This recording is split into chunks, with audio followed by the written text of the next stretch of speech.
بسم اللہ ذات الشیاطین واعوذ بک رب ان یحضرون بسم اللہ الرحمن الرحیم الحمد للہ وسلام علی عبادہ الذین اصطفیٰ ولعنۃ الدائمۃ الباقیۃ علی اعدائہم اجمعین من اللعن الی قیام یوم الدین اما بعد اوصیکم ونفسی بتقوی اللہ وقال علی بن ابی طالب علیہم الصلاۃ والسلام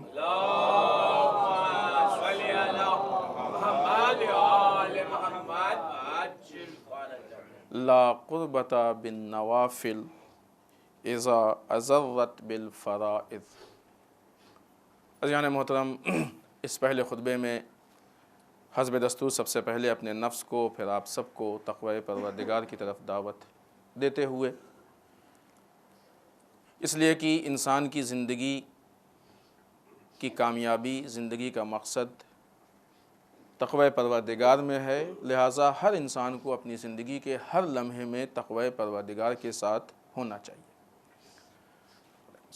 تقوی سے متعلق سب سے پہلے متقین کے صفات کہ جو مولا کائنات کا خطبہ نہج البلاغہ میں موجود ہے، اس میں سے ایک صفت آپ کے سامنے پیش کرتے ہیں تاکہ ہم ہر ہفتے ایک صفت کو اپنا کے وہ متقی بن سکیں جو متقی علی بن ابی طالب چاہتے ہیں۔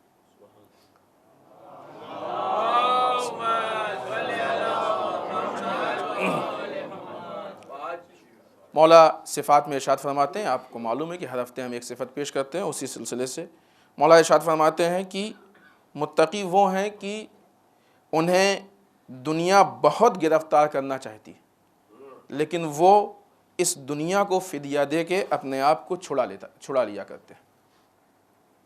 یعنی دنیا ایسا نہیں ہے کہ انسان کو ملے گی، نہیں، اگر انسان دنیا کو ترک کرنے کی کوشش کرے گا، متقی بننے کی کوشش کرے گا، دیندار بننے کی کوشش کرے گا، تو دنیا جال بن کے اس کے سامنے آ جائے گی، پھنسائے گی۔ اور خود جال کیسے آتا ہے؟ جال میں چارہ ہوتا ہے، دنیا اس کو چارہ ڈالے گی، دنیا اس کو بہلائے گی، دنیا اس کو پھسلائے گی، دنیا اس کو بہکائے گی، دنیا خوبصورت بن کے آئے گی، اس مزاج سے آئے گی جس مزاج کو وہ پسند کرتا ہے۔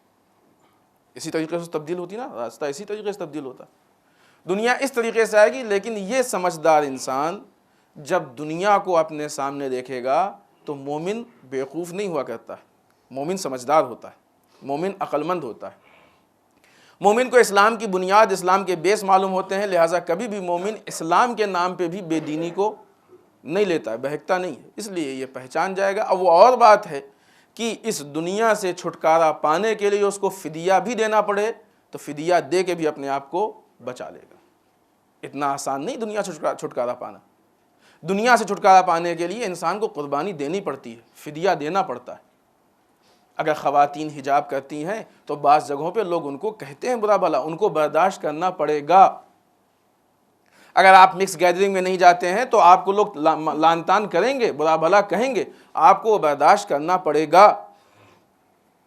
تجربہ یعنی یوں کہا جائے کہ عبرت کے طور پہ بڑا اچھا واقعہ ہے، یہاں پہ کسی نے اس واقعے کو پیش کیا تھا، اس لیے ہم اس کو نہیں پیش کرنے سے اشارہ کریں گے۔ ظاہراً مولانا نے ہی پیش کیا تھا، ہمیں یاد آ رہا ہے، یاد امام راحل کے پروگرام میں، کہ جب ایک شخص کو ایک خاتون نے بدفعلی کی دعوت دی تو اس شخص نے اپنے آپ کو بچانے کے لیے کیا کیا؟ غلاظت کو اپنے جسم پہ مل لیا، گندگی کو اپنے جسم پہ مل لیا۔ اس نے یہ قربانی دی تاکہ اپنے آپ کو دنیا کی اس غلاظت سے بچا سکے۔ یہ فدیہ انسان کو دینا پڑے گا۔ اب یہ انسان طے کرے کہ اس کو کہاں پہ کیسا فدیہ دینا پڑے گا۔ ہر جگہ فدیہ مال نہیں ہوتا، ہر جگہ فدیہ جانور نہیں ہوتا۔ انسان کو اپنے آپ کو دنیا سے بچانے کے لیے الگ الگ طرح کی قربانی دینی پڑے گی، جس قربانی کی اس جگہ پہ ضرورت ہو وہ قربانی وہاں دینی پڑے گی۔ اسی لیے انسان یہ معیار بنا کے نہیں چل سکتا ہے کہ ہمارے پاس تو یہ ہم یہ دے سکتے ہیں۔ عام طور سے جو لوگ مالدار ہوتے ہیں ان کا مزاج یہ ہوتا ہے کہ ہر چیز کو مال سے لینا چاہتے ہیں، مال دے دیں یہ ہو جائے، مال نہیں، ہر جگہ آپ کا مال نہیں چلے گا، کہیں آپ کو بھی باہر آنا پڑے گا، کہیں آپ کو بھی زحمت کرنی، کہیں بولنا پڑے گا آپ کو، ہر جگہ کی۔ مومن کہیں بول کے اپنے آپ کو دنیا سے بچاتا ہے، کہیں چپ رہ کے اپنے آپ کو دنیا سے بچاتا ہے، کہیں گھر سے نکل کے اپنے آپ کو دنیا سے بچاتا ہے، کہیں گھر میں بیٹھ کے دنیا سے بچاتا ہے، کہیں مال خرچ کر کے دنیا کو بچاتا ہے، کہیں اولاد کو قربان کر کے دنیا سے بچاتا ہے اپنے آپ کو۔ یہ الگ الگ طرح کی قربانیاں ہیں، ان قربانیوں کو انسان دے گا تو اپنے آپ کو دنیا سے بچائے گا۔ اگر یہ قربانیاں انسان نہیں دے گا تو دنیا کے بہاؤ میں بہہ جائے گا، اور جان محترم سیلاب میں بہنے والے مر جایا کرتے ہیں، ان کے جنازے بہا کرتے ہیں، وہ زندہ نہیں رہتے ہیں۔ لہٰذا انسان مر جائے گا، اس کو احساس بھی نہیں ہوگا کہ وہ کب مرا۔ یہ ایک صفت متقین کی صفات میں سے۔ آئیے اسی طریقے سے مولا کائنات کے کلمات قصار میں سے ہر ہفتے ایک کلمہ جیسا کہ ہم آپ کے سامنے پیش کرتے ہیں، اس ہفتے جو کلمہ ہم آپ کے سامنے پیش کرنا چاہتے ہیں اور ترتیب سے وہاں پہ موجود ہے، قرار ہے کہ انشاءاللہ آپ اس کو دیکھیے گا، یاد کیجئے گا اور اپنے اندر اس کو اتاریے گا، تاکہ علی جیسا ہم کو چاہتے ہیں ویسے ہم بن سکیں۔ مولا فرماتے ہیں لا قربت بالنوافل، وہ نوافل، وہ مستحبات انسان کو خدا سے قریب نہیں کر سکتے ہیں، اذا اضرت بالفرائض، کہ جو فرائض کو نقصان پہنچا دے۔ اگر مستحب کے ذریعے سے فریضے کو، واجب چیز کو نقصان پہنچ رہا ہے تو وہ مستحب انسان کو خدا سے قریب۔ عبادت انسان کیوں کرتا ہے؟ نماز کیوں پڑھتے ہیں؟ ہر عبادت کی نیت میں ایک چیز ہے جو کامن ہے، قربتاً الی اللہ۔ اور مومن وہ ہے، مسلمان وہ ہے کہ جس کی زندگی کا ہر فعل قربتاً الی اللہ ہونا چاہیے۔ ایسے علماء گزرے ہیں کہ جنہوں نے اپنی زندگی میں مباح کام انجام نہیں دیا۔ ایسے ہم واجبات کو پورا نہیں کر پاتے ہیں اور بعد میں پھر ہم علماء کے مقابلے میں کھڑے ہوتے ہیں۔ ایسے علماء گزرے، کیا مطلب مباح کام انجام نہیں دیا ہے؟ یعنی حرام بالکل نہیں کیا، مکروہ بالکل نہیں کیا، مباح بھی نہیں کیا کہ جو کہ نہ مثلا حرام ہے، نہ مکروہ ہے، نہ مستحب ہے، نہ واجب۔ کیا کیا انہوں نے؟ یا واجب انجام دیا یا مستحب انجام دیا۔ سوچئے کہ جس کی پوری زندگی اتنی مقدس زندگی ہو، خدا کے نزدیک کتنا قریب ہوگا وہ۔ تو ہم جو بھی عبادتیں کرتے ہیں، کیا ہوتا ہے عبادتوں میں؟ نماز پڑھی قربتاً الی اللہ، روزہ رکھا قربتاً الی اللہ، خمس دیا قربتاً، جو بھی کام ہوتا ہے اللہ سے قریب ہونے کے لیے ہوتا ہے، قربت کی نیت ہوتی ہے نا۔ اسی قربت کے لیے مولا فرماتے ہیں کہ اگر مستحبات واجبات میں رکاوٹ بن جائیں، واجبات میں نقصان پہنچائیں، تو یہ مستحبات انسان کو خدا سے قریب نہیں کریں گے، یعنی مقصد عبادت ختم ہو جائے گا، روح عبادت ختم ہو جائے گا۔ جو عبادت سے انسان کا منشا ہے وہ ختم ہو جائے گا، یعنی عبادت نہیں رہے گی، عبادت نہیں رہے گی، اس لیے کہ اگر قربت نہیں ہے اس میں تو عبادت نہیں ہے، یعنی استحباب ختم ہو جائے گا۔ اور یہ مراجع کا فتویٰ ہے کہ ہر وہ چیز کی جو واجب میں رکاوٹ بنے وہ جائز نہیں۔ انسان دیر رات تک جاگتا ہے، اسے معلوم ہے کہ اس دیر رات تک جاگنے سے نماز صبح قضا ہو جائے گی، تو اس کے لیے جائز نہیں ہے رات میں جاگے دیر تک۔ دوسرا پہلو، انسان مثلا رات میں 3 بجے تک جاگا ہے، 4 بجے تک جاگا ہے، 1 گھنٹے بعد ابھی نماز صبح کا وقت ہونا، اسے معلوم ہے کہ اگر اب ہم بستر پہ لیٹے اور سو جائیں گے اور نماز صبح قضا ہو جائے گی تو اب اس کے لیے سونا جائز نہیں، اور اس کو چاہیے کہ بیٹھ کے انتظار کرے، نماز کا وقت ہو، نماز کو پڑھے۔ یہ نہیں سوچے 2 ہی رکعت تو ہے، نہیں، 2 ہی رکعت نہیں ہے، یہی بہت غلط ہے۔ یہ ایک ملاقات ہے کہ جو ایک بندے کی اپنے خدا سے، یہ بندہ خدا کے سامنے جانا چاہتا ہے، اتنی بڑی بارگاہ میں جانا چاہتا ہے، 2 ہی نہیں ہے، یہ 2 کیا، خدا کے سامنے انسان جا رہا ہے، خدا سے ملنے جا رہا ہے، خدا سے قریب ہوگا انسان، خدا سے قربت اختیار کرے گا۔ تو ہر وہ چیز، لہٰذا یہاں پہ یہ وہ مسائل ہیں جو انسان کی زندگی میں اکثر پیش آتے ہیں۔ اس کا مطلب بالکل نگیٹو پہلو ہی نہ لیا جائے کہ مستحبات سے منع کیا جا رہا ہے، نہیں، مستحبات سے نہیں منع کیا جا رہا، بلکہ مستحبات کریں۔ ایسے بعض اوقات دیکھتے ہیں نا ہمارے یہاں اعمال ہوتے ہیں، اب لوگ بعض ہوتے ہیں جو بیچارے اعمال نہیں کر پاتے ہیں، پوری رات 1 بجے جاگے، 2 بجے تک جاگے، انہوں نے اعمال کیا اور اعمال کرنے کے بعد جا کے سو گئے، نماز صبح قضا ہو گئی، خدا نخواستہ۔ بعض اوقات ہوتا ہے، سب کی نہیں ہوتی، عموماً یہاں لوگ نماز پڑھ کے جاتے ہیں، لیکن اگر کوئی جا کے سو گیا اور نماز صبح قضا ہو گئی، جیسا کہ لوگ بتاتے بھی ہیں، وہ تو جو آپ نے اعمال کیے وہ مستحبات میں سے تھے، وہ اعمال مستحبات میں سے تھے، یہ نماز صبح واجب میں سے تھی، یہ مستحب واجب کے چھوڑنے کا سبب نہیں بن سکتا ہے۔ بہترین روش ہماری یہ ہونی چاہیے کہ جب بھی کوئی مستحب کام کے لیے، جب بھی کسی چیز کے لیے رات میں جاگیں تو اس انتظام کو کر کے جاگیں۔ پھر اس بات کو واضح کر دیں، مستحبات سے منع نہیں کیا جا رہا ہے، لیکن اس انتظام کو کر کے جاگیں کہ نماز صبح قضا نہ ہونے پائے، اس تیاری سے جاگیں کہ نماز صبح قضا نہ ہونے پائے، چاہے وہ انسان کو سفر میں رات میں جاگنا پڑے، اگرچہ سفر ضروری نہیں کہ مستحب بھی ہو، چاہے انسان کو سفر میں رات میں جاگنا پڑے، چاہے کسی کام سے جاگنا پڑے، چاہے اس کو اعمال کے لیے جاگنا پڑے، چاہے عزاداری کے لیے جاگنا پڑے۔ عزاداری تو وہ ہے کہ جس کو امام حسین نے جنگ روک کے نماز پڑھی ہے، جنگ کے بیچ میں نماز پڑھی ہے، امام حسین نے درس دیا ہے، مولا کائنات نے میدان صفین میں نماز پڑھی ہے، درس دیا ہے۔ اگر پوری رات کے بعد صبح انسان اس مقصد حسینی پہ عمل نہیں کر رہا ہے، جس نماز کو امام حسین نے نہیں جس نماز کو امام حسین نے بچایا اس کو نہیں پڑھ رہا ہے، تو اس کا مطلب کہ اس نے عزاداری تو کی لیکن یہ عزاداری مقصد تک نہیں پہنچا سکی۔ عزاداری مقصد کے ساتھ ہونی چاہیے۔ لہٰذا خوب یہ بہت کلیئر قول ہے مولا کا، اور موجود ہے اس میں، آپ دیکھیں کہ اگر مستحبات واجبات میں نقصان پہنچا رہے ہیں تو یہ مستحبات پھر انسان کو خدا سے قریب نہیں کریں گے، اور انسان کی زندگی کا اصل مقصد یہ ہے کہ انسان خداوند متعال سے قریب ہو جائے، نزدیک ہو جائے۔ ہر انسان کی زندگی کا ایک ایک لمحہ اس کا ایک ایسا قدم ہونا چاہیے۔ دیکھیں زندگی کے اعتبار سے تو ہم اپنی موت سے قریب ہو ہی رہے ہیں، کہ جس کو ہم کہتے ہیں خدا کے سامنے جانا ہے، ظاہری اعتبار سے ہر آنے والا ایک سیکنڈ، ہر آنے والی ایک سانس انسان کی زندگی کو کم کر رہی ہے۔ ہم ایک قدم آگے بڑھ گئے خدا کے لیے، خدا کے سامنے۔ اب کس حال میں جائیں گے خدا کے سامنے، کیسے جائیں گے، سرخرو ہو کے جائیں گے کہ سر جھکا کے جائیں گے، وہ بات کی بات ہے، لیکن جسم کے اعتبار سے، زندگی کے اعتبار سے تو ہم بڑھ رہے ہیں۔ یہ زندگی دی ہی اسی لیے گئی ہے کہ زندگی میں ایسے اعمال انجام دو کہ جس طریقے سے تمہاری زندگی کٹ رہی ہے اسی طریقے سے تم ہر آنے والے ایک لمحے میں خدا سے نزدیک ہو جاؤ۔ لہٰذا انسان کو اگر عبادت، دیکھیں عبادت کیا ہے؟ عبادت وہ ہے کہ جس کو ہمیں مرضی پروردگار کے مطابق کرنا ہے۔ ہم اعمال کرتے ہیں کیوں کرتے ہیں؟ خدا کے لیے کرتے ہیں۔ عزاداری کرتے ہیں کیوں کرتے ہیں؟ خدا کے لیے کرتے ہیں، کسی اور کے لیے تو نہیں کرتے ہیں نا۔ ہم مستحب نمازیں پڑھتے ہیں کیوں پڑھتے ہیں؟ خدا کے لیے پڑھتے ہیں، ہے کہ نہیں؟ تو جو عبادت خدا کے لیے ہے وہ اسی طریقے سے انجام پانی چاہیے جس طریقے کو خدا بتائے۔ اگر اس کے طریقے سے ہٹ جائے تو پھر وہ عبادت نہیں ہوتی، وہ بدعت ہوتی ہے، وہ انسان کی اپنی ایجاد ہوتی ہے۔ ایسی مثالیں موجود ہیں، ہم نے 12 مثالیں بھی دی آپ کو، اس ٹائم موقع مناسب نہیں کہ اس مثال کو ہم پیش کریں۔ عالم اسلام میں ایسی بہت سی مثالیں ہیں کہ جہاں پہ مسلمانوں نے خود سے عبادت کو ایجاد کر لیا، کوئی عبادت نہیں تھی، وہ بدعت ہے، بدعت تھی، ہے، رہے گی۔ لہٰذا عبادت کا طریقہ بھی وہی ہو جو طریقہ ذات پروردگار بتا رہا ہے۔ ہم کو ساری کوشش اس میں کرنی چاہیے، اور ہم تو الحمدللہ اس امت سے تعلق رکھتے ہیں کہ جو امت لاوارث نہیں ہے۔ ہمارے وارث، ہمارے آیات اعظام، ہمارے مراجع اکرام ہم کو بتاتے ہیں کہ دیکھو یہ طریقہ ہے جو طریقہ تم کو خداوند متعال سے قریب کر رہا ہے۔ نہج البلاغہ جیسی کتاب ہے جس میں مولا کائنات نے زندگی کے ہر پہلو کے لیے ہم کو بتایا کہ اس طریقے سے عمل کرو تو خدا سے نزدیک ہوگے۔ گھر میں کیسے رہو، باہر کیسے رہو، دوستی کیسے ہو، دشمنی کیسے ہو، سو کیسے، جاگو، کیا نہیں بتایا اسلام نے ہم کو؟ ایک ایک لمحہ بتایا۔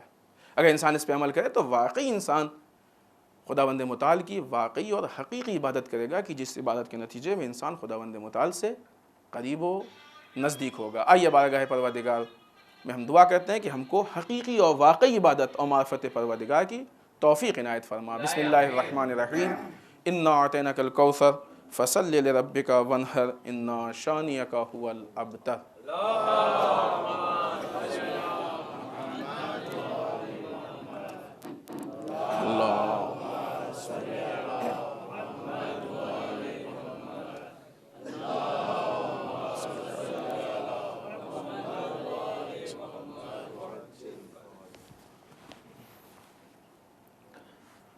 رب اعوذ بک من همزات الشیاطین واعوذ بک رب ان یحضرون۔ بسم اللہ الرحمن الرحیم۔ الحمد للہ الذی لا یبلغ مدحتہ القائلون ولا یحصی نعمہ العادون ولا یودی حقہ المجتہدون۔ اللہم صلی وسلم علی صاحب الدعوۃ النبویہ۔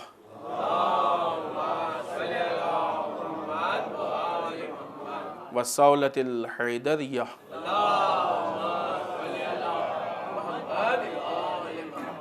والعصمت فاطمیہ۔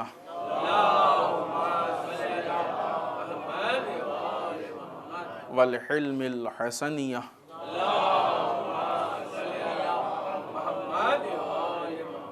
والشجاعت الحسینیہ۔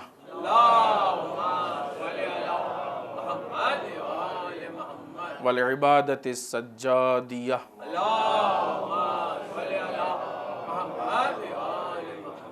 والآثار الباقیہ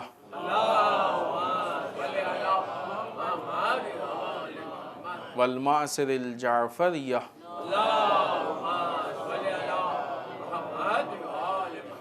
والعلوم القاظمیہ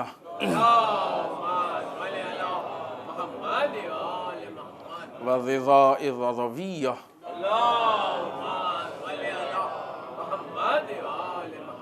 والجود التقویہ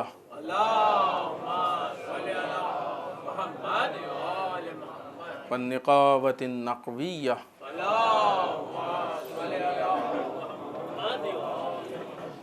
والحیبة العسکریہ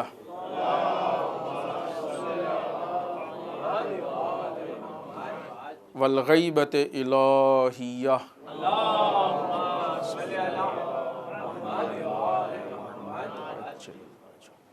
واللعنۃ الدائمۃ الباقیۃ علی اعدائہم اجمعین من الان الی قیام یوم الدین. اما بعد، اس دوسرے خطبے میں بھی سب سے پہلے اپنے نفس کو اور آپ سب کو ایک بار پھر تقوی پروردگار کی تاکید کرتے ہوئے اس ہفتے کی مناسبات میں سب سے پہلی اور آج کی مناسبت وفات معصومہ قم سلام اللہ علیہ.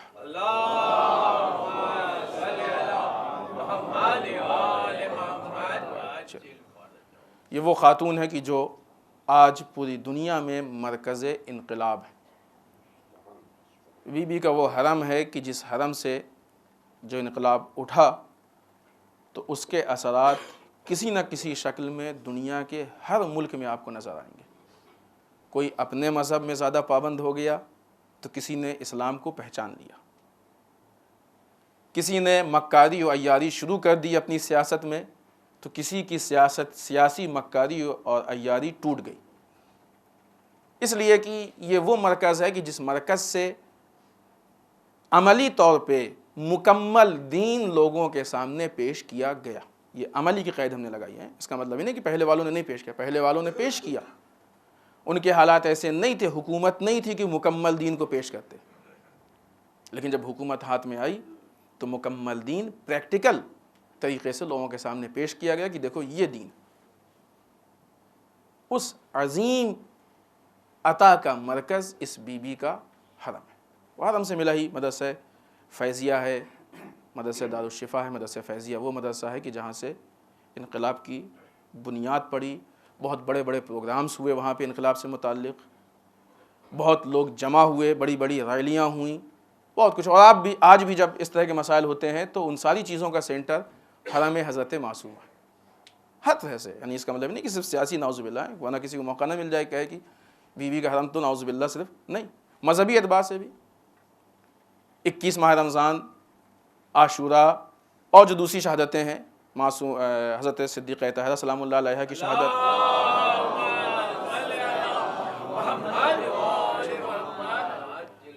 ان تاریخوں میں صبح سے شام تک وہاں پہ عزاداری کے جلوس نکلتے علی الصبح. ہم تصور بھی نہیں کر سکتے اس ٹائم. اس سے آدھی رات تک جلوس نکلتے ہیں اور سارے جلوس کا اختتام حرم معصومہ قم پہ ہوتا ہے. اتنی لمبی لائن ہوتی ہے کہ اگر ہر انجمن صرف 1 منٹ لیٹ ہو جائے تو شاید آخری انجمن کو دوسرے دن موقع ملے. اسی لیے وہاں پہ منتظمین اس بات کا انتظام. خیر، یہ ایک الگ بات ہے. یہ بی بی بہت اہم شخصیت تھی جن کی زندگی میں اور آج بھی ان کا مقبرہ مرکز علم و عمل و تربیت و انقلاب بنا ہوا ہے. دوسری مناسبت جو اس ہفتے کی مناسبت ہے وہ آنے والی 8 ربیع الاول ہے کہ ہمارے 11ویں امام حسن عسکری علیہ الصلوۃ والسلام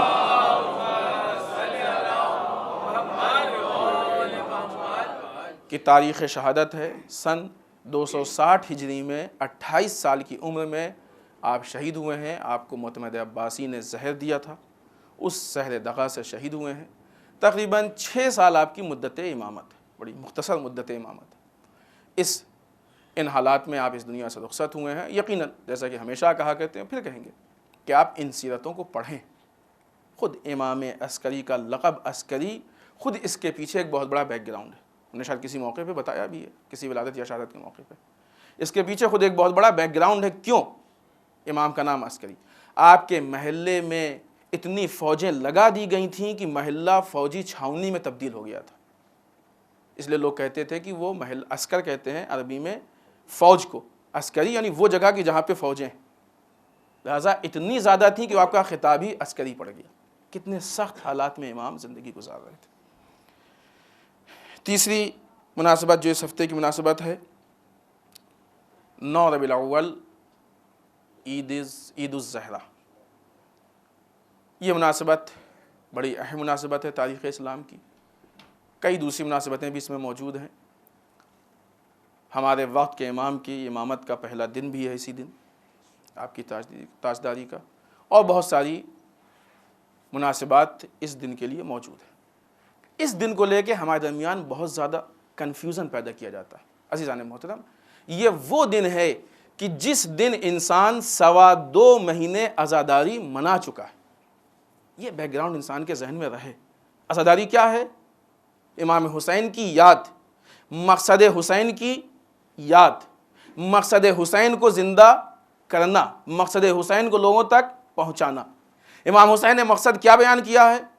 میں اپنے جد کی امت میں اصلاح کے لیے خروج کر رہا ہوں، امت میں سدھار کے لیے، فساد کو ختم کرنے کے لیے، اصلاح کے لیے خروج کر رہا ہوں. ہم چاہتے ہیں کہ ہمارے جد کی امت میں اصلاح ہو جائے، اس لیے یہ مقدمہ ذہن میں رہے. اب آئیے بعض اشکالات، اور بعض لوگ کہتے ہیں کہ 9 ربیع الاول کو ایک تو دو چیزیں. پہلی چیز تو یہ کہ جب ہم خوش ہوتے ہیں تو آپے سے باہر ہوتے ہیں.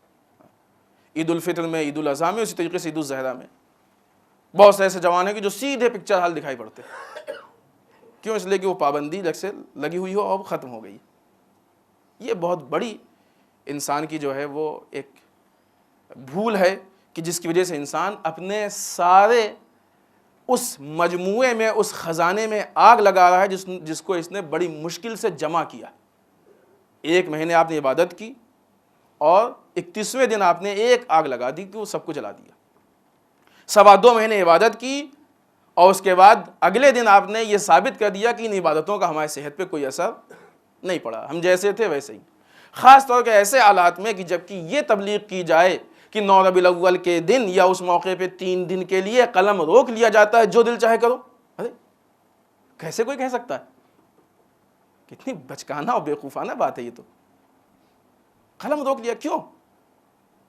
کوئی گناہ ہے؟ کیوں انسان، خدا جو ہے انسان کو چھوٹ دے دے گا کہ جو دل چاہے گناہ کرو؟ خدا تو کہتا ہے وَمَا خَلَقْتُ الْجِنَّ وَالْإِنسَ إِلَّا لِيَعْبُدُونِ. ہم نے جنات انسان کو صرف عبادت کے لیے پیدا کیا، اس کے علاوہ کسی کام کے لیے پیدا ہی نہیں کیا. تو کیا ان 3 دنوں کے لیے خدا نے نہیں پیدا کیا انسان کو؟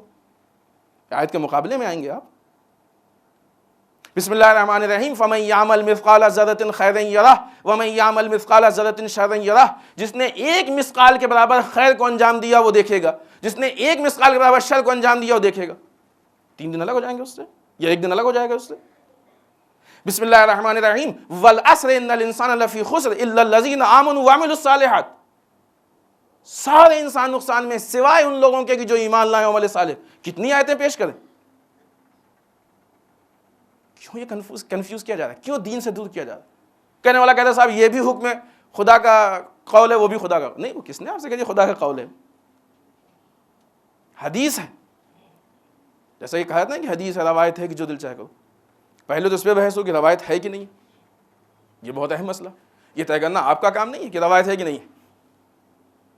یہ علماء طے کریں گے. جس فیلڈ کا مسئلہ ہوتا ہے اس فیلڈ کے ماہرین طے کرتے ہیں. اس کے لیے بہت سارے علوم کی ضرورت ہے، رجال کی ضرورت ہے. اس کے لیے چین آف نریٹرس میں ہر ایک کو معلوم ہونے کی ضرورت ہے.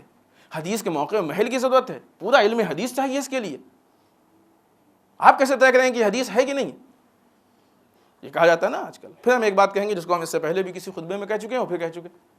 چونکہ یہ حدیث بہار کی ہے اور بعض لوگوں کا کہنا کیا ہے کہ ہم نے ایک میگزین پڑھی، جس میگزین میں دیکھی، بلکہ اس میگزین کیونکہ پوری نہیں پڑھی، اس میگزین میں ایک آرٹیکل اس طرح کا لکھا گیا جس میں یہ ثابت کرنے کی کوشش کی گئی ہے کہ پوری کی پوری بہار الانوار معتبر،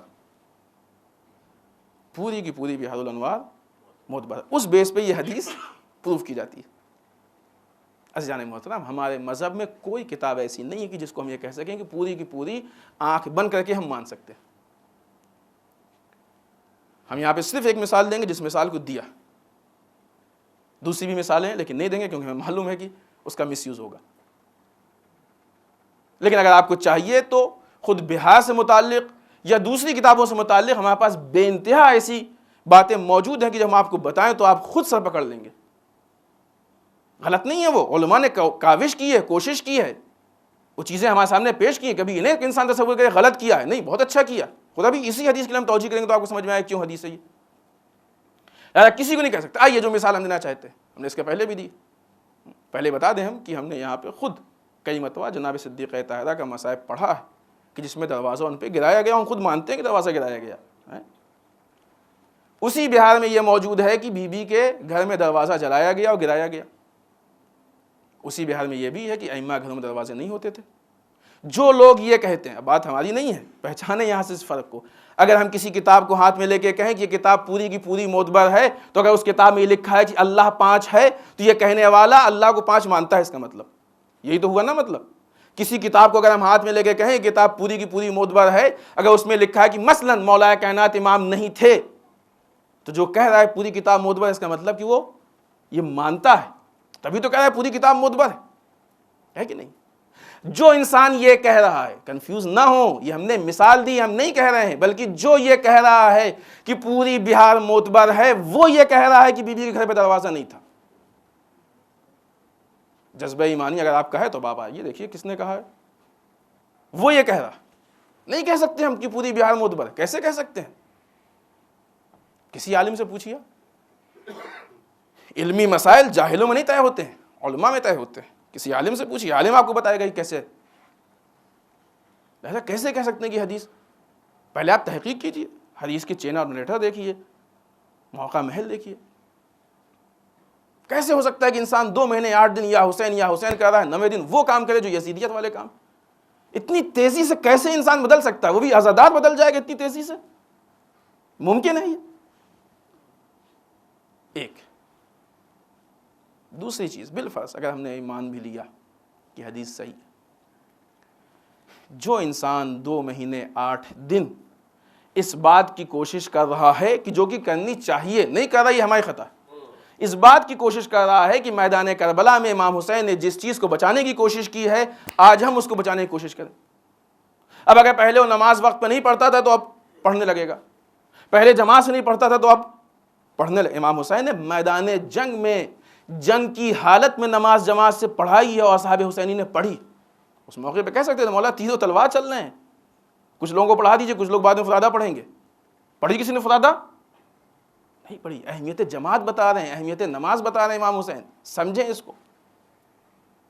جو لوگ تلاوت قرآن نہیں کرتے تھے وہ شروع کر دیں گے، جو دعائیں نہیں پڑھتے تھے وہ شروع کر دیں گے، جو حق کی حمایت نہیں کرتے تھے وہ شروع کر دیں گے، جو باطل کی مخالفت نہیں کرتے تھے وہ شروع کر دیں گے، جو امر بالمعروف نہیں کرتے تھے وہ شروع کر دیں گے، جو نہی عن المنکر نہیں کرتے تھے شروع کر دیں گے۔ 2 مہینے 8 دن میں اتنی اطاعت پروردگار کریں گے کہ اپنے آپ کو اطاعت پروردگار کا عادی بنا لیں گے، اپنے آپ کو اطاعت پروردگار کا عادی بنا لیں گے۔ اب جب انسان مکمل اطاعت پروردگار میں ڈوب گیا، اب اگر 9 ربیع الاول کو غلطی سے کوئی چھوٹا موٹا گناہ ہو جائے تو نہیں لکھا جائے گا۔ ہم یہ نہیں کہہ رہے کہ ایسا ہوگا، بالفرض اگر ہم فرض کر لیتے ہیں حدیث صحیح ہے تو اگر غلطی سے ہو جائے، بالفرض ہے، یہ ایک توجیہ ہے اس کی، لیکن کہیں سے یہ صحیح نہیں ہے کہ انسان کچھ بھی کرے اور نہیں لکھا، نہیں، ایک دم بہت بڑی بھول ہے، بلکہ بھول نہیں ہے یہ آپ کو گناہوں کی طرف ترغیب دلائی جائے، کھینچا جا رہا ہے گناہ کرنے کے لیے۔ انسان گناہ کر، آپ گناہوں کے متعلق اٹھا کے روایتیں پڑھیں، ایک روایت آپ کی سمجھ میں آ گئی، عالم اسلام روایتوں سے بھرا ہوا ہے۔ اسی لیے ہم کہتے ہیں کہ ہم کو نہج البلاغہ نہیں دکھائی دیتی ہے، ہم سب کو چھوڑ کے وہاں پہنچ جاتے ہیں کہ جہاں ڈھونڈنے بھی مشکل ہو، نکالنے بھی مشکل ہو۔ سامنے آپ نہج البلاغہ اٹھا کے دیکھیے، مولا کائنات کیا کیا کہتے ہیں عمل کے لیے، مولا تقوی کے لیے کیا کہتے ہیں، مولا امر بالمعروف کے لیے کیا کہتے ہیں، مولا نہی عن المنکر کے لیے کیا کہتے ہیں، مولا انسان کے کردار کے لیے کیا کہتے ہیں، مولا تزکیہ کے لیے کیا کہتے ہیں، قرآن کیا کہتا ہے۔ آپ دیکھیے نا اس کو، کتنی روایتیں ہیں گناہ کے لیے، منع کیا گیا ہے۔ جب انسان گناہ کرتا ہے اس کا دل مر جاتا ہے، دل مردہ ہو جاتا ہے۔ اگر انسان 3 دن یہ سوچ کے کہ 3 دن گناہ نہیں لکھا جائے گا، مکمل طریقے سے گناہ کر لے، 1 دن کر لے، اس ایک دن میں انسان کا دل اتنا مردہ ہو جائے گا کہ پھر انسان گناہوں سے پرہیز نہیں کر پائے گا۔ آپ کے سامنے مثلا اگر شراب کی بات کی جائے تو آپ کو ایک گھن پیدا ہوگی، لیکن جو لوگ پیتے ہیں ان کے لیے نارمل، پانی کی طرح پیتے ہیں۔ کیوں؟ اس لیے کہ ان کے دل مردہ ہو چکے ہیں۔ آپ سے کہا جائے پکچر ہال میں جا کے پکچر دیکھیے تو آپ کی ہمت نہیں پڑے گی، قدم نہیں بڑھے گا، لیکن جو لوگ جاتے ہیں نارملی جاتے ہیں۔ کیوں؟ دل مردہ ہو چکے ہیں، گناہ کہتے کہتے انسان کے دل مردہ ہو جاتے ہیں۔ یہ لوگ جو کہتے ہیں کہ گناہ کرو نہیں لکھا جائے گا، یہ آپ کے دلوں کو مارنا چاہتے ہیں۔ مقصد حسین کے قاتل ہیں، مقصد عزاداری کے قاتل ہیں، آپ کے دلوں کے قاتل ہیں، عبادتوں کے قاتل، حکم پروردگار کے قاتل ہیں۔ پہچانیں آپ، اسلام دشمن طاقتیں کسی نہ کسی شکل میں ہمارے درمیان ایکٹیو ہیں کہ جو ہم کو اسلام سے دور کرنا چاہتی۔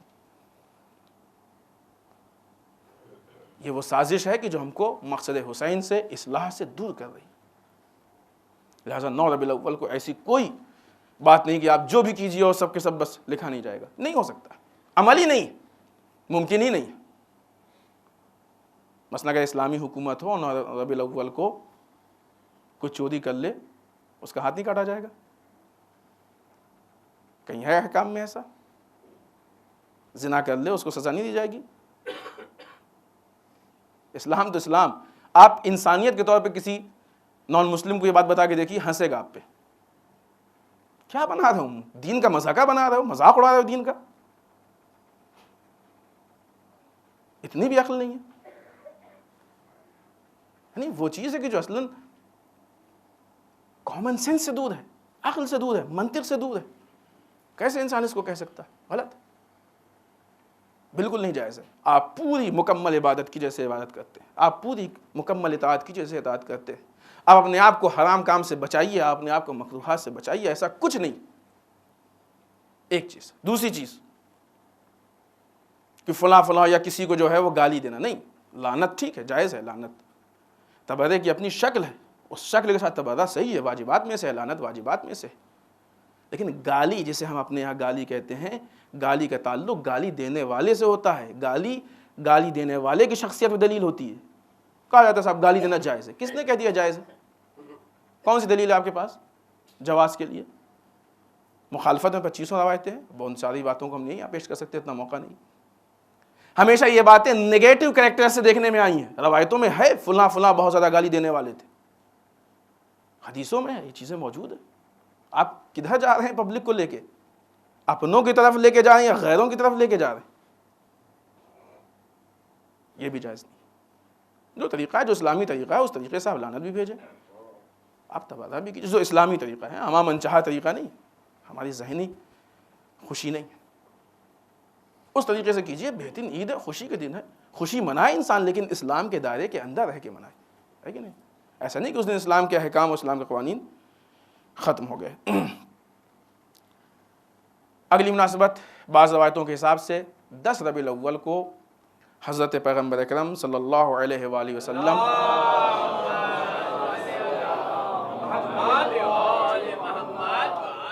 کی شادی جناب جناب خدیجہ الکبریٰ سلام اللہ علیہا کے ساتھ ہوئی۔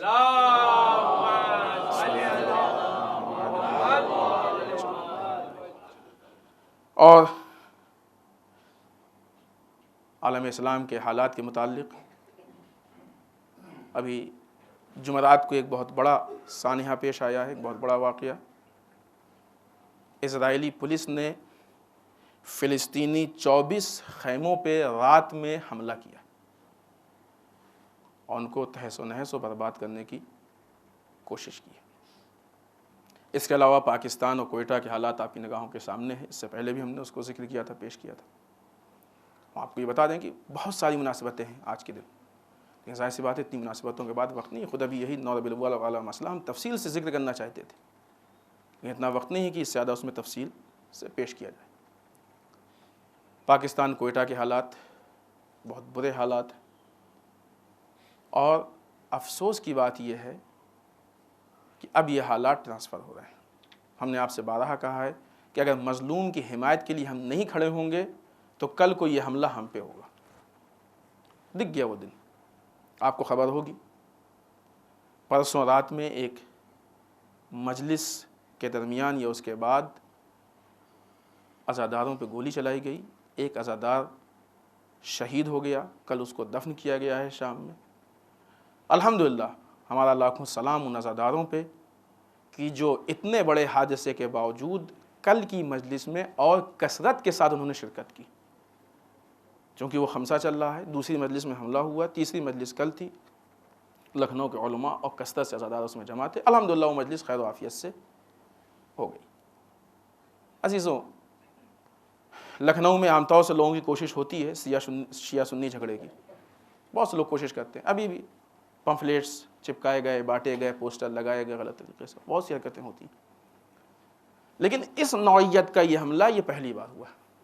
یہ جو طریقہ ہے، یہ طریقہ ہم کو کسی اور جگہ کا دکھ رہا ہے، یہ طریقہ ہم کو پاکستان کا دکھ رہا ہے۔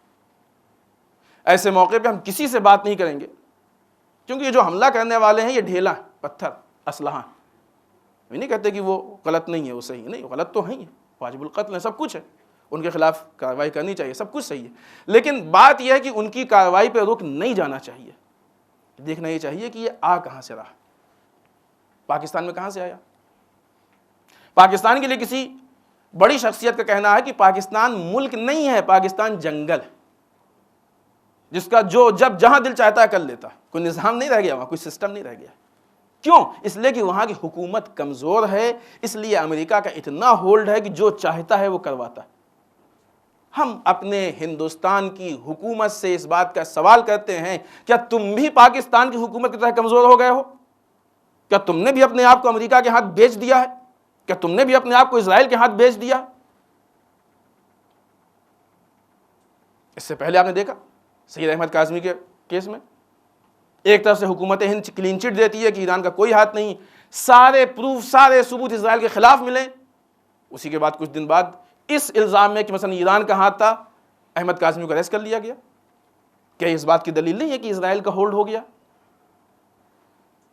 آج یہ پاکستان والا حشر، ہم اپنی حکومت سے اس بات کا مطالبہ کرتے ہیں کہ قاتل ایک نہیں ہے، یہ ٹیم ہے، یہ قاتل ایک نہیں ہے، یہ پوری ٹیم ہے۔ ہم اپنے ملک کو پاکستان نہیں بننے دیں گے، ہم کو امن چاہیے، یہ ہمارا حق ہے۔ آپ آپس میں لڑ رہے ہیں، لڑیے، ہم نے کچھ کہا آج تک؟ آپ ایک دوسروں پہ کیچڑ اچھال لیں، اچھالیے، اس سے بحث نہیں ہے، لیکن جو عوام کا حق ہے وہ دینا چاہیے۔ جو پبلک کو امنیت چاہیے، عوام کو امنیت چاہیے۔ یہ مت سوچو کہ ایک شیعہ مارا گیا ہے، یہ دیکھو کہ ہندوستان کی عوام ماری گئی۔ اگر یہ بات آگے بڑھے گی تو یہ بات شیعوں تک نہیں محدود رہے گی، فرقہ وارانہ دہشت گردی ہے، یہ آتنکوادی حملہ ہے۔ اپنے سب سے پہلا مطالبہ ہماری حکومت سے ہمارا یہی ہے کہ ہم کو امنیت چاہیے۔ آپ پورے اس ریکٹ کی چھان بین کیجئے۔ آپ دیکھ رہے ہیں آج پاکستان میں اتنا سب کچھ ہو گیا، کسی بڑی طاقت نے کہا کہ ہم کو اس پہ افسوس ہے؟ کتنی لاوارث سی حکومت ہو گئی ہے، کتنی لاوارث سی مملکت ہو گئی ہے، کسی بڑی طاقت نے افسوس کا بھی اظہار نہیں کیا۔ کیا ہندوستان کو ہی بنانا چاہتے ہو؟ چھوٹے چھوٹے کام ہو جاتے ہیں تو اس پہ فوراً اسٹیٹمنٹ آتے ہیں، نہیں بہت غلط ہوا، نہیں ہونا چاہیے، یہ نہیں وہ نہیں، یہ ہوتے نہیں، اسٹیٹمنٹ آتے ہیں نہیں حکومتوں کے۔ اتنے دن سے پاکستان کا مسئلہ میڈیا میں ہے، آپ بتائیے کسی نے کہا ہو کہ غلط ہوا، کسی نے کہا ہو کہ ہم کو اس پہ افسوس ہے، کسی نے کہا کہ یہ ظلم ہوا؟ ہندوستان میں کتنے ایسے واقعات ہیں کسی نے کہا؟ یہ وہ مسئلہ ہے کہ جس مسئلے کو ہم اتنی آہستہ اور اتنے ہلکے میں نہیں لے سکتے، کیونکہ جس انداز سے شروع ہوا ہے یہ انداز بتا رہا ہے کہ یہ بہت بڑی آگ کی چنگاری ہے۔ ملک کی حمایت میں ہماری جہاں پہ اپنی یہ ذمہ داری کہ ہم اپنے مذہب و دین کی حمایت کریں، وہیں ہماری یہ بھی ذمہ داری کہ اپنے ملک کی حمایت کریں۔ اور اگر ہمارے ملک پہ، اس لیے کہ جب امریکہ کا ہولڈ پاکستان پہ ہوا ہے تو وہاں پہ ایسا نہیں کہ صرف مسلمان ہی مارے جا رہے ہیں، نہیں، اس ہولڈ کی بنیاد پہ پاکستان کی حکومت کھوکھلی ہو گئی ہے، آج وہ فیصلے نہیں لے سکتی ہے، آج وہ کہیں قیام نہیں کر سکتی ہے، آج وہ کچھ طے نہیں کر سکتی، ہر اعتبار سے کمزور ہے وہ۔ یہ تو اتنے قتل ہو رہے ہیں جس میں سے کچھ آپ دیکھ رہے ہیں تو جو سوچئے وہ چیز جو پردے کے پیچھے ہیں وہ آپ کیسے دیکھیں گے؟ آج جب دوسرے لوگ چاہتے ہیں وہاں کی حکومتوں کو بدل دیا کرتے ہیں، اگر دوسرے ملکوں کا ہولڈ ہمارے ملک پہ ہو جائے گا تو خدا نخواستہ کل ہماری حکومت بھی، ہماری مملکت بھی کھوکھلی ہو جائے گی۔ دیمک ہے، دیمک، یہ برداشت سے باہر۔ اس چیز کو ہم اپنے ملک میں نہیں ہونے دیں گے، اس لیے کہ یہ ایک بہت غلط اور بری چیز کی طرف لے کے جا رہا ہے، اور ہم سب کی ذمہ داری ہے اس موقع پہ، جیسا کہ اس کے پہلے ہم نے بارہا کہا ہے کہ ہم ہمیشہ مظلوم کی حمایت اور ظالم کی مخالفت کریں۔ ہمارے خاموش بیٹھنے سے مسئلہ حل نہیں ہوگا۔ جو لوگ بھی یہ کہتے ہیں کہ نہیں بیٹھے رہیے امام آئیں گے، غلط ہے، ایک دم جھوٹ ہے، ایک دم غلط ہے۔ ہم کو نکلنا ہوگا۔ کسی آیت اللہ سے جب آپ دیکھیں، جب اسلام کی باتیں ہوتی ہیں تو آپ کسی آیت غیر سڑک چھاپ سے کیوں لیتے ہیں؟ آپ آیات اعظام سے لیں نا، علماء سے لیں۔ یہاں پہ سب سے زیادہ جس چیز کی ہم کو ضرورت ہے وہ اتحاد بین المسلمین کی۔ جو لوگ مخالفین اتحاد ہیں، کسی ایک آیت اللہ کا نام بتا دیجیے آپ اس میں سے، کسی ایک مرجع کا نام بتا دیجیے جو مخالفین اتحاد ہیں۔ کسی مرجع نے، کسی مجتہد نے کہا کہ آپ اتحاد نہ کیجیے؟ سب سے سخت ضرورت اس ٹائم ہمارے اتحاد کی ہے۔ جذبات سے کام نہیں لینا چاہیے ہم کو۔ جب بھی جھگڑا ہوتا ہے کچھ لوگ جھگڑے سے پہلے بولتے ہیں جو جذبات کو ابھارتے، ہوا اس میں بھی ہوا، لیکن اب جب یہ اختلاف ہو گیا، جھگڑا ہو گیا، تو جو بول رہے تھے وہ خاموش بیٹھ گئے، جو منع کر رہا تھا وہ سامنے آیا۔ انصاف سے بتائیے کہ جو شخص مرا ہے، شہید ہوا ہے، سلیمان نام کا شخص، آپ کے اس جذبات میں کہ جس کو دین نے بھی کلیئر نہیں کیا ہے، اس جذبات کی بنیاد پہ جب یہ بات بھڑکی ہے، اب جو اس کی فیملی ہے، کون ہے کہ جو اس کی بیوی کو شوہر لا کے دے گا؟ اس کی بیوگی کا علاج ہے آپ کے پاس؟ اس کی زندگی کیسے کٹے گی؟ کتنا پیسہ آج ہمارے جیب سے قوم کے نام پہ، کتنا پیسہ دین کے نام پہ نکلتا ہے؟ مثال دیں، سامنے کی مثال دیں۔ ابھی پروگرام ہے، یہ بات ہم کو الگ سے کہنی، لیکن بات آ گئی، ابھی 26 جنوری کو 9 ربیع الاول کا پروگرام ہے، آپ اتریے گا اور ٹرسٹیوں سے پوچھیے کہ اس کے کتنے کارڈ بکے۔ نیاز ہم سب کو اچھی لگتی ہے، تبرک ہوتا ہے، تبرک حسین، لیکن اگر اس پہ تھوڑا سا پیسہ رکھ دیا جائے تو کھل جاتا ہے۔ اگرچہ اس سے زیادہ ہم دوسری چیزوں میں اڑا دیتے ہیں۔ یہ وہ چیزیں جو ٹیسٹ ہیں، یہ وہ چیزیں جو ٹیسٹ ہیں۔ دین کے نام پہ وہ کارڈ کی جس میں ہم کو خود جا کے کھانا اس کے لیے 200 روپے نہیں نکل رہا ہے۔ سوچئے کون آدمی یہاں سے اٹھ کے جائے گا لکھنؤ میں، اس کی فیملی کو پوچھے گا کہ تمہارے پاس کیا ضرورت ہے، کیا نہیں ضرورت ہے؟ اس کی زندگی کی سرنوشت کس کے ہاتھ میں؟ وہ بچہ جو یتیم ہو گئے، بلکہ بچے، کیونکہ اس کی بیوی پریگننٹ ہے، ایک بچی ہے اور پریگننٹ ہے۔ یہ بچے، یہ جو باپ کے سائے سے محروم ہو گئے، کون ہے جن کو باپ لا کے دے گا؟ کون اس کمی کو پوری کرے گا؟ ان جھگڑوں کی بنیاد پہ جو غریب بیچارے بھوکے مرتے ہیں، کون لا کے ان کو روٹی دے گا؟ آپ نے تو کہہ دیا کہ سابق اتحاد جائز نہیں ہے، اپنی طرف سے فتویٰ دے دیا، اب ہدایہ بن بیٹھے ہیں۔ آپ بتائیے کہ ان نقصانوں کو کون پورا کرے گا؟ خدا کے واسطے دینی مسائل کو طے کرنے کے لیے یہ ذمہ داری آیات اعظام کی ہے، یہ انہی کے ہاتھ میں رہنے دیجیے۔ یہ ہماری آپ کی بھی ذمہ داری نہیں ہے، انہی کو کرنے دیجیے۔ لہٰذا ہم کو اتحاد کا ثبوت دینا ہوگا، اپنے جذبات پہ کنٹرول کرنا ہوگا۔ کیونکہ ہم نے سنا، ابھی کل ہی کسی نے ہم کو بتایا کہ بامبے میں بھی بعض جگہوں پہ کچھ پمفلیٹس ایسے دیکھے گئے ہیں کہ جس سے جذبات بھڑک سکتے ہیں۔ ہم کو اپنے جذبات پہ کنٹرول کرنا ہوگا، ایسا نہیں خاموش بیٹھے، نہیں، یہ بھی ہم نہیں کہتے خاموش نہیں بیٹھنا۔ امام حسین نے میدان کربلا میں کیا تھا؟ خاموش نہیں بیٹھے تھے، لیکن جذبات پہ کنٹرول کیا تھا۔ ہر قدم جو اٹھایا وہ حکمت عملی کے ساتھ اٹھایا۔ اور اصحاب امام حسین نے کیا تھا؟ میدان جنگ میں قتل کے لیے گئے بھی تو امام کی اجازت کے بغیر نہیں گئے۔ یہاں پہ ضرورت ہے ہمارے لیڈرشپ کی، سینٹرلائزیشن کی۔ ہم سب کو کرنا ہے، کچھ نہ کچھ کرنا ہے، لیکن جو کرنا ہے وہ صحیح کرنا ہے، غلط نہیں کرنا ہے، جذبات میں نہیں کرنا ہے، عقل کے مطابق کرنا ہے۔ لہٰذا اس کیس کو صحیح طریقے سے ہینڈل کیا جا سکے اور اپنی قوم کو، امت مسلمہ کو، اپنے ملک کو برے حالات سے بچا سکے، یہ ہماری، ہم سب کی ذمہ داری۔ یہاں پہ ہمارا اور آپ کا الگ الگ فیصلہ نہیں چلے گا، اس طریقے سے حالات خراب ہو جائیں گے۔ ہم اسلام کے مطابق عمل کریں۔ بس آئیے بارگاہ پروردگار میں دعا کرتے ہیں، پالنے والے ہم سب کو اعمال صالحہ کی توفیق عنایت فرمائے، بار الہ اعمال قبیحہ سے محفوظ رکھ، بار الہ ہمارے گناہوں کو بخش دے، بار الہ ہمارے مرحومین کو بخش دے، پالنے والے اسلام و مسلمین کی حفاظت فرما۔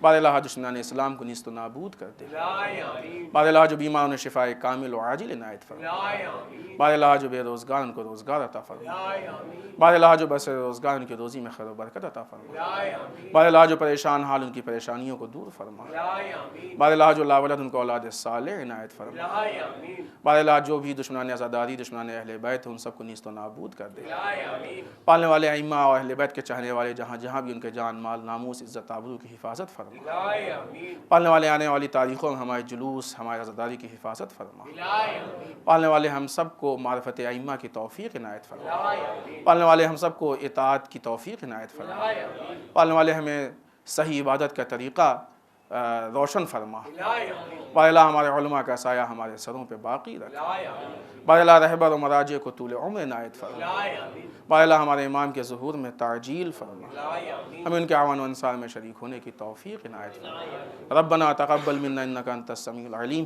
بسم اللہ الرحمن الرحیم، قل هو اللہ احد اللہ الصمد لم یلد ولم یولد ولم یکن لہ کفوا احد۔